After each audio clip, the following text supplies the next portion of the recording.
వినిపిస్తలేదు. ఎక్కడికి వినిపించాలి? సెక్రటరేట్, జూబ్లీ హిల్స్, అక్కడ దాకా వినిపించాలి. జై తెలంగాణ, జై నిరుద్యోగి.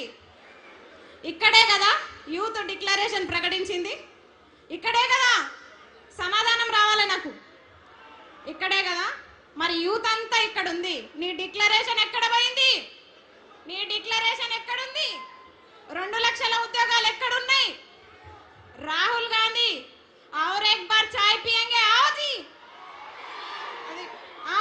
మనకు మాట ఇచ్చిన రాహుల్ గాంధీ ఈ రోజు సరూర్ నగర్కి రాగలరా? ఓపెన్ ఛాలెంజ్ విసిరినాము. ఈ సభ ఎవరు పెట్టినా మాకు అనవసరం, కానీ నిరుద్యోగులము హాజరైనామంటే రాహుల్ గాంధీ సరూర్ నగర్ లో యూత్ డిక్లరేషన్ పేరిట నిరుద్యోగుల్ని మోసం చేసిండా లేదా?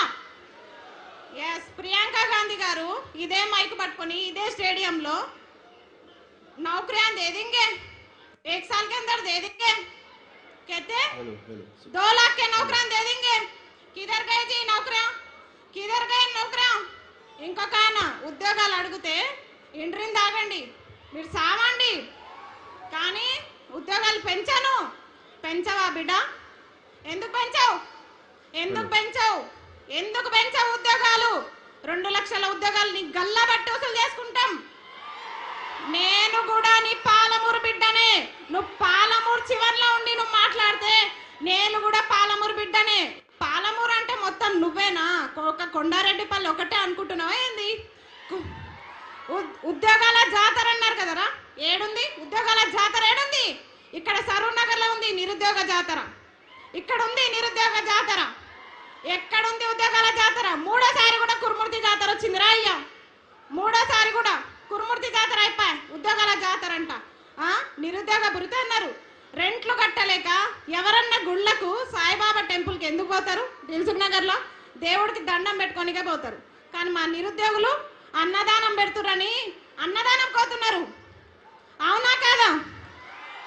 మధ్యాహ్న భోజనం తినడానికి సాయిబాబా టెంపుల్కి పోతున్నారు. అలాంటి దుస్థితిలో నిరుద్యోగులు ఈరోజు ఉన్నారు. ఇక్కడ సభలు అందరం పెడుతున్నారు, పార్టీలు మారుతున్నాయి ఇక్కడ సభలు, కానీ నిరుద్యోగులు 2 సంవత్సరాలకు ఒకసారి 3 సంవత్సరాలకు ఒకసారి ఈ సభలకు అటెండ్ అవుతున్నాం. అవునా కాదా? ఇంట్రీని తాగాల? ఇంట్రీ డబ్బాలు దొరుకుతున్నాయా? ఫస్ట్ ఇంట్రీ డబ్బాలు దొరుకుతున్నాయా? రైతులకే దిక్కు లేదు. మమ్మల్ని ఎక్కడి నుంచి తెమ్మంటావు? ఇంట్రీ డబ్బాలు తీసుకొస్తాం, ఇంట్రీ డబ్బాలు ఎట్లయినా పట్టుకొచ్చి తీసుకొస్తాం, చెరో డక్కన్ తాగుదాం. ఎందుకంటే నేను గెలిపించిన పాపానికి ఊరూరా తిరిగి అమ్మలక్కల కాళ్ళు మొక్కి గెలిపించిన పాపానికి ఫస్ట్ డక్కన్ రేవంత్ రెడ్డి తాగాలి. ఫస్ట్ డక్కన్ రేవంత్ రెడ్డి తాగాలి, తర్వాత రాహుల్ గాంధీ తాగాలి, తర్వాత ప్రియాంక గాంధీ తాగాలి. ప్రియాంక గాంధీ కంపల్సరీ తాగాలి. మహిళగా చెప్తున్నా, ప్రియాంక गांधी जी जरूर सरूर नगर का प्रोग्राम देखो. क्यों बोले तो बोले ना, यूथ डिक्लेरेशन के नाम पे हमको धोखा दिए प्रियंका गांधी. आपको दीदी समझे हम? कहाँ है आप? किधर गए? అది ఇంకోటి, ఉన్న స్కూల్లో మంచిగా పెట్టరా నాయన అంటే ఇంటర్నేషనల్ స్కూల్స్ పెడతా, జర్మన్ భాష నేర్చుకోండి. నీకు ఫస్ట్ ఇంగ్లీష్ వస్తుందా? నువ్వు ఫస్ట్ ఇంగ్లీష్ నేర్చుకో, నువ్వు ఫస్ట్ మాతృభాషలు నేర్చుకో, హిందీ నేర్చుకో, ఇంగ్లీష్ నేర్చుకో, చక్కగా తెలుగు నేర్చుకో. వందే మాతరం కూడా అనలేని రేవంత్ రెడ్డి వందే మారతం అంటాడు, వందే మారతం అంట. నేను అడిగేది ఒక నిరుద్యోగ, ఇవన్నీ ఎందుకు చెప్తున్నా అంటే ఎక్కడ నిరుద్యోగ సభ జరిగినా గివే మాట్లాడతాడు. డక్కన్ కాదు, ఇంటి డబ్బా దొరికితే మాత్రం రేవంత్ రెడ్డి ఇంటికే పోతా. చక్కగా ఇంటి డబ్బా పట్టుకొని రేవంత్ రెడ్డి ఇంటికి పోయి ఖచ్చితంగా ఫస్ట్ డక్కన్ నీతో తాపించిన తర్వాతనే, నీ ప్రభుత్వం ఏర్పాటు చేసిన తర్వాతనే. ఇంకొక ఆయన అంటాడు, చిక్కడపల్లి లైబ్రరీలోనే చెప్పినా, నేను చిక్కడపల్లి లైబ్రరీ సాక్షిగా చెప్పిన, అన్న ప్లీజ్ అన్న దయచేసి గురుకుల రీలింక్వెస్ట్మెంట్ ఇవ్వండి, మెగా డిఎస్ ఇవ్వండి ప్రకటించినట్టు, నేను టీచర్ అయి సపోర్ట్ చేయకుండా వెళ్ళిపోతా అని చెప్పిన. ఇనలే నన్ను లీడర్ని చేసేసిర్రు. నేను మంచి చెప్పిన, అన్న నేను టీచర్ అయి వెళ్ళిపోతాన్నా, నన్ను లీడర్ని చేయకండి అని చెప్పిన, కానీ లీడర్ని చేసేసిర్రు. ఇంకొకటి, నేను ఏ పార్టీ జెండా కప్పుకోలే, బీఆర్ఎస్ పార్టీ అన్నారు. వేయండి, నన్ను దేంట్లో వేస్తారో వేయండి. మీ గొడుగు కింద ఉంటేనేమో నిరుద్యోగులు అయ్యారు, మీకోసం ప్రచారాలు చేస్తేనేమో స్వచ్ఛమైన నిరుద్యోగి అస్మా. కానీ ఈరోజు ప్రశ్నిస్తే బీఆర్ఎస్, అవునా? అయినా సరే ప్రశ్నిస్తాం, తగ్గం, ఎక్కడ కూడా తగ్గం అని చెప్తున్నా. చిక్కడపల్లి లైబ్రరీలో ఎంతమంది హామీలు ఇచ్చిర్రు? అశోక్ నగర్ వేదికగా ఎంతమంది హామీలు ఇచ్చిర్రు? ఆ రోజు ఛాయ్ తాగిపోయిన రాహుల్ గాంధీకి ఒకటే చెప్తున్నాం, మల్లరా అదే ఉస్మాన్ బిస్కెట్, అదే ఛాయ్. రాహుల్ గాంధీ ఫిర్ సే ఏక్ బార్ అశోక్ నగర్ ఆవ్. ఎప్పుడు జరుపుదాం చర్చలు? ఎన్ని లక్షల ఉద్యోగాలు ఇచ్చిర్రు? ఏం కథ మీది? ఇప్పుడు జరుపుదాం. ఆయన అన్నాడు, అద్దంకి దయాకర్, వారం రోజుల్లో నేను మీకు సీఎం అపాయింట్మెంట్ ఇప్పిస్తా, చిక్కడపల్లి లైబ్రరీలో సభలు పెట్టి. మీ సభలకు పర్మిషన్లు దొరుకుతాయి అక్కడ.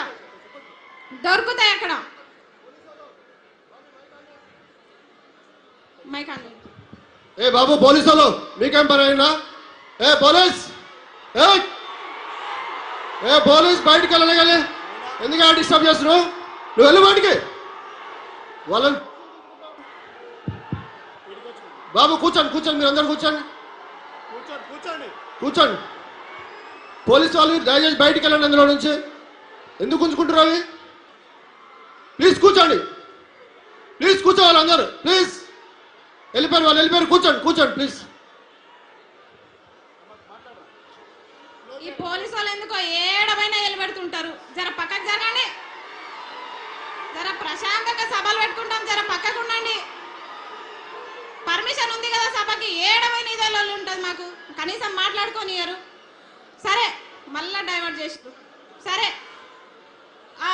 నోటిఫికేషన్లు కదా, పెన్షన్ అన్నాడు కదా, సరే నువ్వు ఎట్లా పెంచావో చూస్తాం, అవి గల్ల బట్టి బరాబర్ వసూలు చేసుకుంటాం.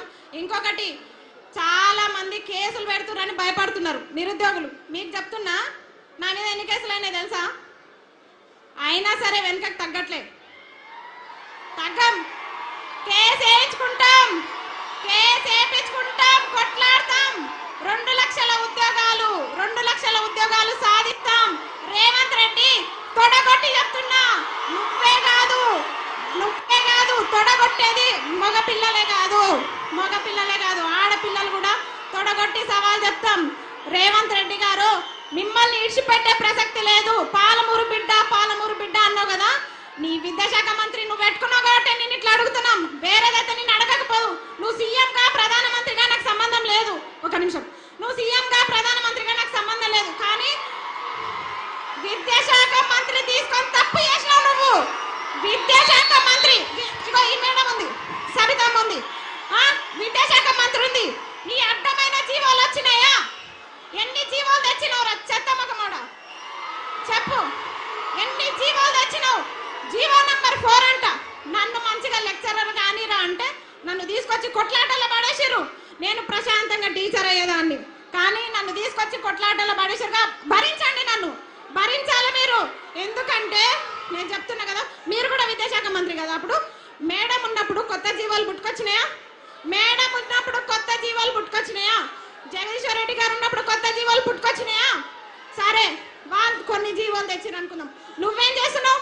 జీవాలు తేవడంలో పోటీ పడుతున్నావా? ఆగండి ఒక నిమిషం.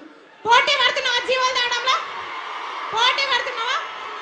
జీవాల విషయంలో తగ్గట్లేదు బిడ్డ. నోటిఫికేషన్లు ఇవ్వాలంటే ఫస్ట్ జీవాలు రద్దు చేయి. జీవో నంబర్ 4 చెత్త రాసుకో.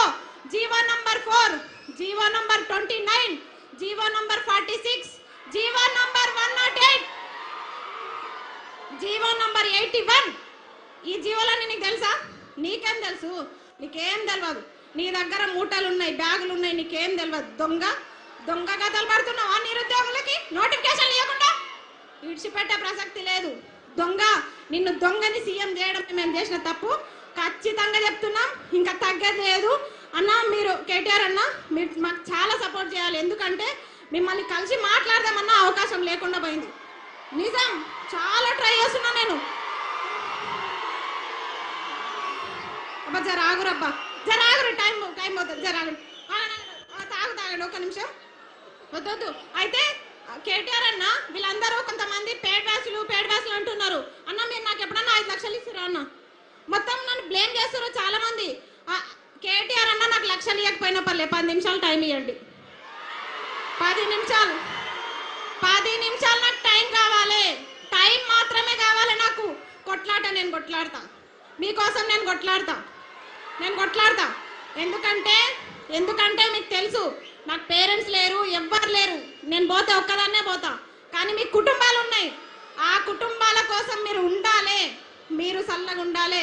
మాకు అడుగడుగున తోడుండే వ్యక్తి రాకేష్ అన్న, మా శ్రీనివాస్ అన్న, మా పాలమూరు బిడ్డ పులి, మా రాకేష్ అన్న ఇట్లా ఓకే ఫోన్ రాలేదు కానీ ఇట్లా చెప్తున్నా కదా.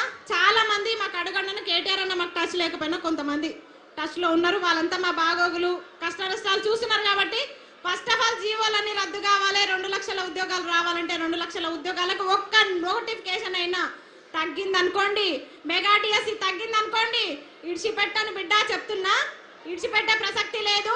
25,000 మెగా డిఎస్సి, గురుకుల notification, degree lecturer, junior lecturer, కాలేజ్లలో అసిస్టెంట్ ప్రొఫెసర్ నోటిఫికేషన్స్ అన్నీ కూడా ఇవ్వాలని చెప్పేసి నేను సరూర్ నగర్ సాక్షిగా డిమాండ్ చేస్తున్నా.